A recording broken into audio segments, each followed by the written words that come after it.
বরাক দর্পণ studio. নমস্কার, news Barak দর্পণ studio থেকে আমি সঞ্জন কুমার প্রকাশিত আবারও এসেছি গুরুত্বপূর্ণ খবর নিয়ে।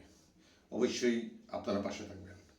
আজ সকালে মহারাষ্ট্রের থানেতে স্থানীয় ট্রেন থেকে ছিটকে পড়ে ঘটনাস্থলে মৃত্যু হয় 4 জনের এবং গুরুতর আহত অবস্থায় হাসপাতালে চিকিৎসারত 6 জনের বেশি। অতিরিক্ত ভিড়ের কারণে চলন্ত ট্রেন থেকে পড়ে যান যাত্রীরা।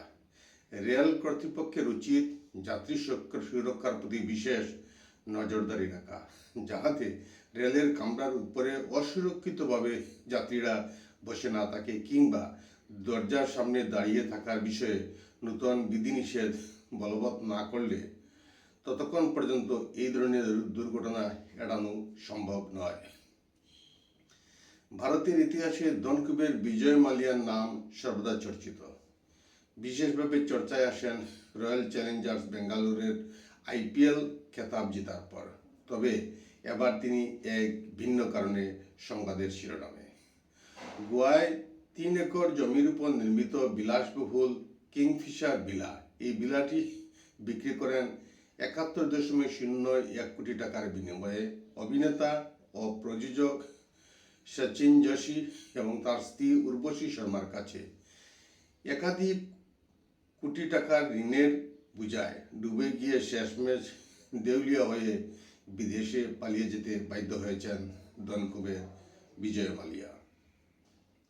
আসাম সরকার 2024-25 অর্থ বছরের জন্য ধান্য ক্রয়ের লক্ষ্যমাত্রা প্রথমবারের মতো অর্জন করেছে। নির্ধারিত লক্ষ্যমাত্রা 5,85,500 মেট্রিক টন। গত 8/6/2025 তারিখ পর্যন্ত ক্রয় হয়েছে 5,85,012.75 মেট্রিক টন।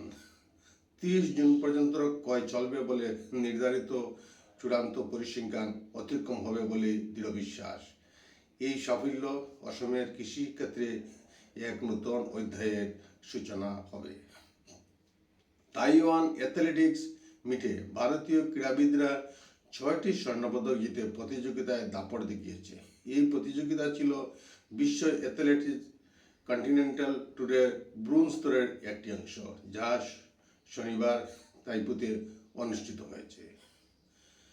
আজ শিবসাগর প্রেস ক্লাব এক সংবাদ সম্মেলনে বক্তব্য রাখেন অনগ্রসর জাতি ছাত্র সংগঠনের কেন্দ্রীয় সম্পাদক পরেশ জ্যোতি দাস। শাসক দল বিজেপি সরকারের আমলে অনগ্রসর জাতির উন্নয়ন কিভাবে বিভাগে সবচেয়ে বেশি দুর্নীতির অভিযোগ তুলেন তিনি।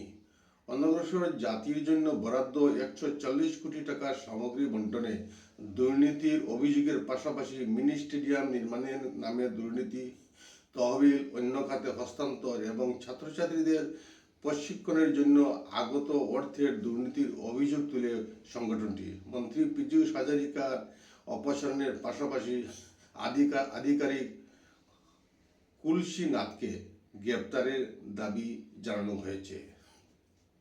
ধুবড়ীতে নবনির্মিত পঞ্চায়েত সদস্য নিয়ে হর্স ট্রেডিংয়ের অভিযোগ।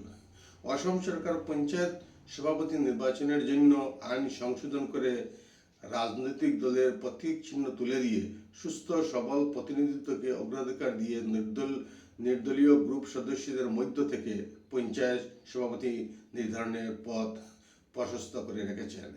ঠিক তখনই স্থানীয় জনগণের অভিযোগ উঠেছে যে প্রাক্তন সভানেত্রী এবং তার স্বামী আবু সত্তার আলী এর আগেও 3 বার এই পঞ্চায়েত সভাপতি এবং সভানেত্রীর পদ থেকে বড় বড় অনিয়ম করেছেন।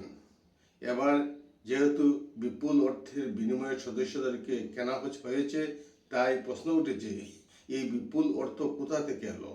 এর অর্থ হলো পঞ্চায়েতের উন্নয়ন প্রকল্পের দুর্নীতিকে প্রাধান্য দেওয়া। এই বিষয়ে তীক্ষ্ণ নজর রাখার জন্য মুখ্যমন্ত্রী ডক্টর হিমন্ত বিশ্ব শর্মা এবং বিভাগীয় মন্ত্রী রঞ্জিত কুমার দাসের কাছে অনুরোধ জানিয়েছেন এলাকাবাসী। একটি বাস্তব ঘটনার রহস্য উন্মোচিত হয়েছে। ঘটনাটি অবশ্যই আমাদের কাজে লাগবে।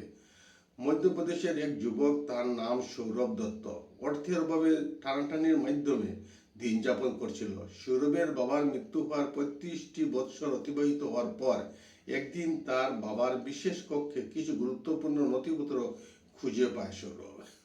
নথিখানা যাচাই করে দেখে তার বাবা 1990 সালের দিকে বিজয়নগর জিন্দাল স্টিল লিমিটেডের 1 লক্ষ টাকার শেয়ার কিনেছিলেন, যার বর্তমান শেয়ার মূল্য 80 কোটি টাকা।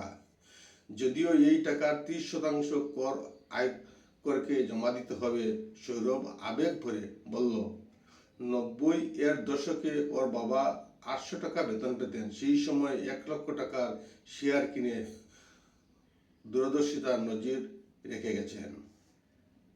ধীমান চাকমা নামে এক সরকারি উচ্চপদস্থ কর্মকর্তা 2021 সালে ইউপিএসসি পাস করেছেন।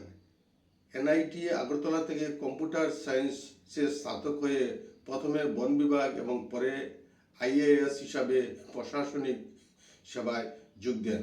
বর্তমানে উড়িষ্যার কালাহান্ডি জেলার ধরমগড়ে ডেপুটি কালেক্টর পদে কর্মরত অবস্থায় 10 লক্ষ টাকার ঘুষ নিতে হাতে নাতে ধরা পড়ে যান।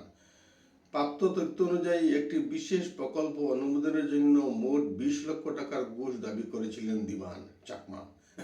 প্রথম কিস্তির টাকা হস্তান্তরের আগে মুখ্যমন্ত্রী নজরদারি সেলে এই ব্যবসায়ী অভিযোগে জানিয়েছিল। সেই অভিযোগের ভিত্তিতে ফাঁদ পেতে হাতে নাতে ধরা পড়েন চাকমা। তদন্তকারী সংস্থা উনার সরকারি বাসভবন থেকে আরও 47 লক্ষ টাকা উদ্ধার করেছে। আজকের প্রতিবেদনে এখানেই সংক্ষিপ্ত বিরতি টানছি। সবাইকে নমস্কার জানিয়ে বিদায় নিচ্ছি। News Borak Darpan Studio।